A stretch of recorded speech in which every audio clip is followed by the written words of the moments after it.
los últimos días se ha desatado una nueva crisis migratoria en la frontera sur de México, incluso en territorio nacional. Han tenido que interrumpir los servicios ferroviarios por la cantidad de gente que se sube a los trenes, de gente desesperantes, de migrados que están tratando de llegar a Estados Unidos. En fin, pues ¿qué podremos decir? La misma historia de siempre y pues no parece haber, para seguir con tu tema, Castañeda, pues parece que aquí seguimos inercialmente sin resolver nada. Bueno, esta crisis es más complicada incluso que la del narco y la violencia en México, sí, porque involucra justamente a otros países de una manera mucho más clara.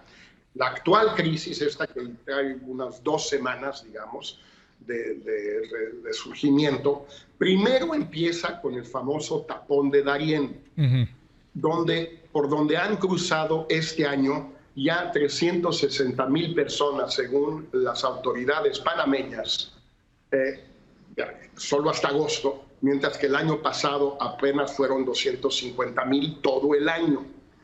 Toda esa gente ya viene en camino a México y a Estados Unidos.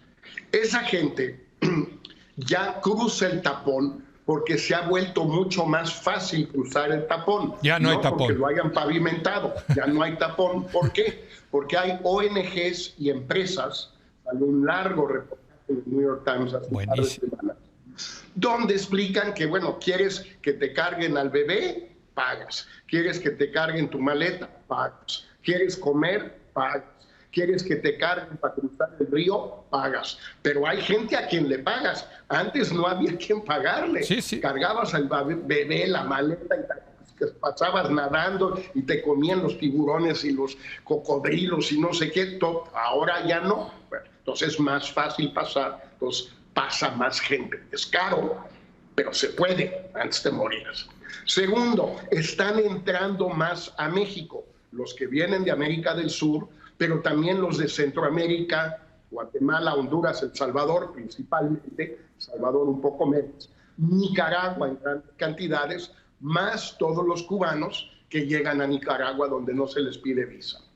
Y luego todos los que, esos entran a México y de ahí las escenas que estamos viendo en Tapachula y en los trenes de Ferromex que van al norte. Ya no es La Bestia, son otros trenes, sí, son otras rutas, pero sí, van del centro del país a la frontera. Y luego las escenas que estamos viendo en la frontera norte de México, sur de Estados Unidos, donde se aglutina la gente y empieza a cruzar. Y se lanzan a cruzar. Y luego la crisis dentro de Estados Unidos. Aquí en Nueva York hay 110,000 migrantes a cargo de la ciudad, viviendo no en hoteles caros, finos, pero en hoteles correctos, en fin, correctos, estilo Manhattan. O sea, bien, lo que le cuesta eso a la ciudad. Biden, con toda la razón, hace 4 días legalizó a casi 500,000 de venezolanos. Es una cantidad enorme, porque así pueden ir a buscar trabajo, porque hay trabajo.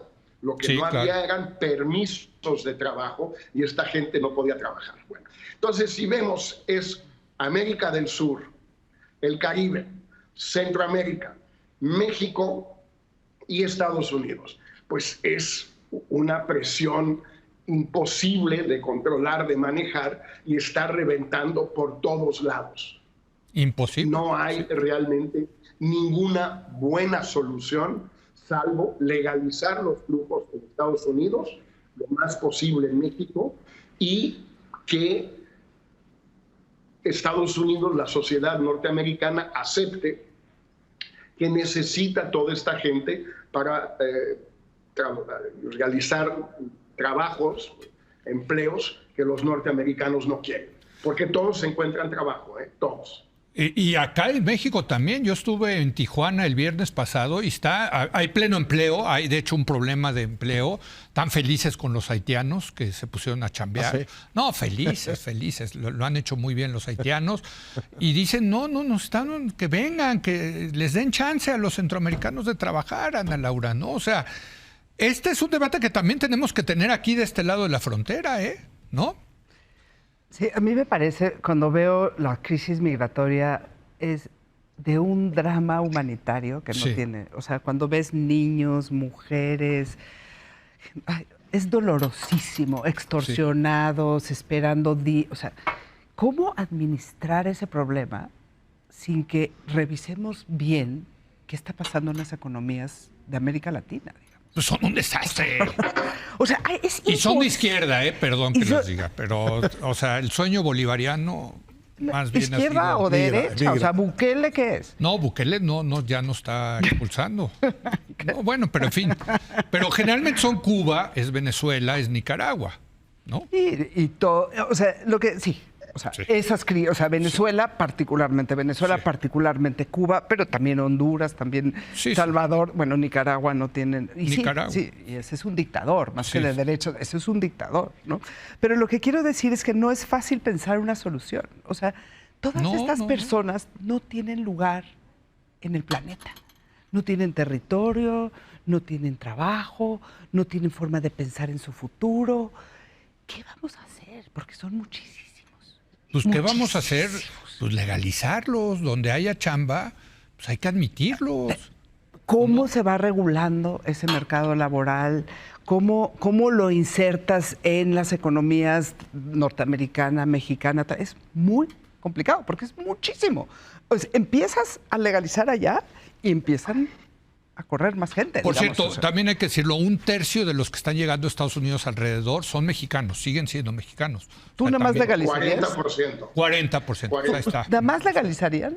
¿Eh? Yo creo que legalizar, siempre vas a admitir mucho menos gente que la que está ahí afuera en las calles. A ver, Una buena pregunta es si nuestras economías, la economía mexicana y desde luego la economía americana, podrían absorber esta cantidad de personas y darles empleo. Porque si eso es así, entonces, pues como que la solución está puesta estrictamente en el tema del estigma histórico de que aquí no pasan los ilegales. Necesitamos de ustedes dos cosas, dirían los americanos, de las que no podemos prescindir, y las dos están prohibidas. Una son las drogas y otra es la mano de obra. Bueno, si hay en el auge que parece estar de pleno empleo en el norte de México Sí. y en la Unión Americana, una situación en la que puedes absorber esa gente que va a ir a buscar empleos, como siempre han ido los mexicanos históricamente, empleos que los americanos no quieren, bueno, parecería un asunto de sumar 2 más 2 para que el asunto se arreglara, salvo el estigma, salvo la discriminación, salvo las leyes que tienen incorporado el tema de que aquí no puede vivir legalmente quien no es americano, quien es parte de no, quien se cruzó la de frontera de sin migraciones documento. ilegales porque violan la ley, que es el argumento más limpio, pero también en el fondo porque hay una discriminación social, racial, Claro. muy, muy, muy profunda. Bueno, Sí.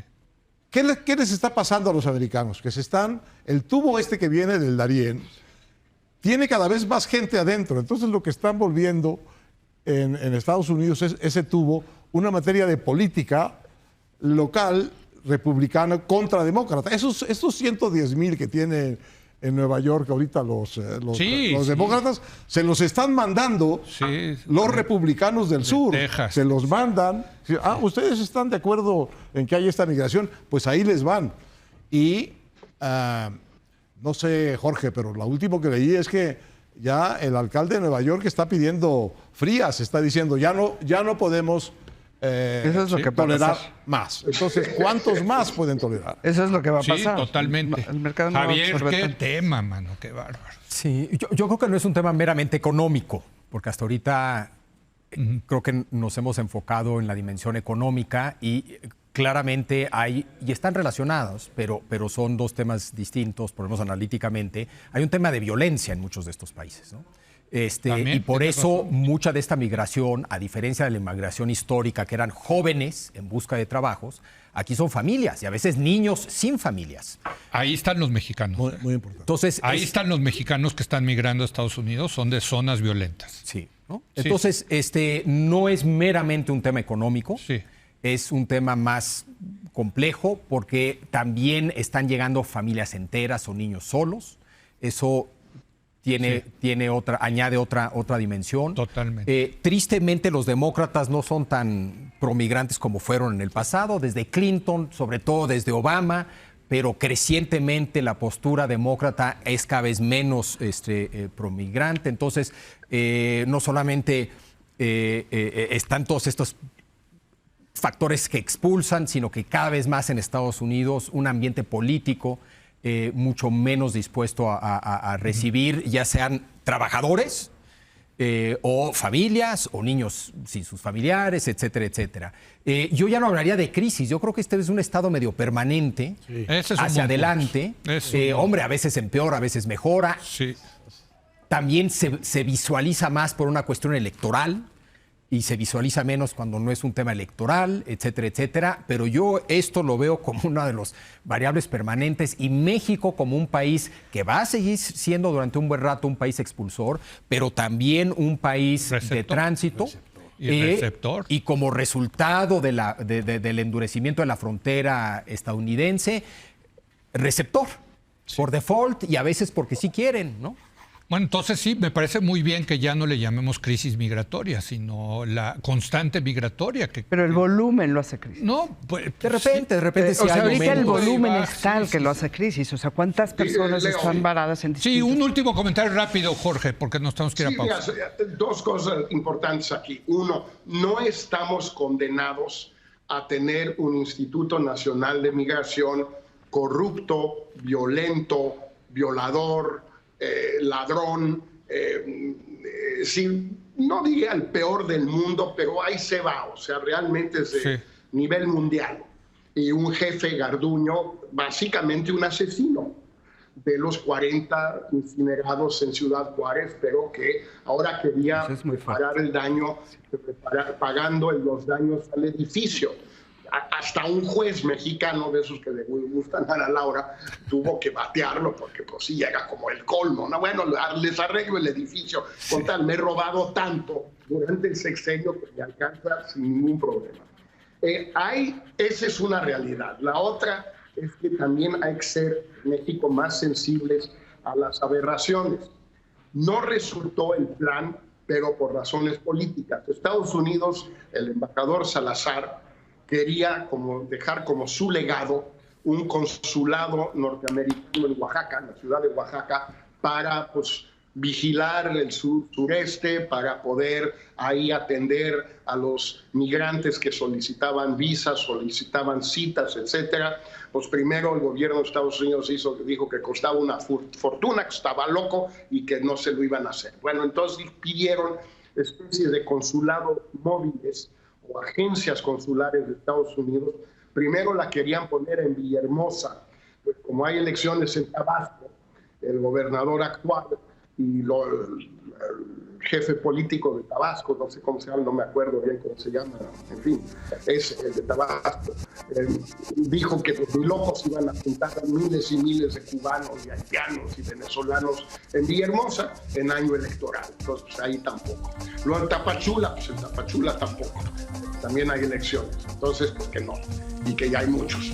Finalmente no se hizo, pero esta idea de que Estados Unidos va a poner un centro en México donde llegue toda esta gente, pues es crear un imán en México para atraerlo que no vamos a poder manejar. ¿Por qué? Porque ¿quién va a estar a cargo de administrar eso? El Instituto Nacional de Migración y la Guardia Nacional. Fantástico. Los pueden poner en cárcel, en albergues como los de Ciudad Juárez. Estaría muy bien. Bueno, vamos a una breve pausa y vamos a hablar de la entrada gloriosa del ejército del cártel de Sinaloa a pueblos ahí en Chiapas. Regresamos.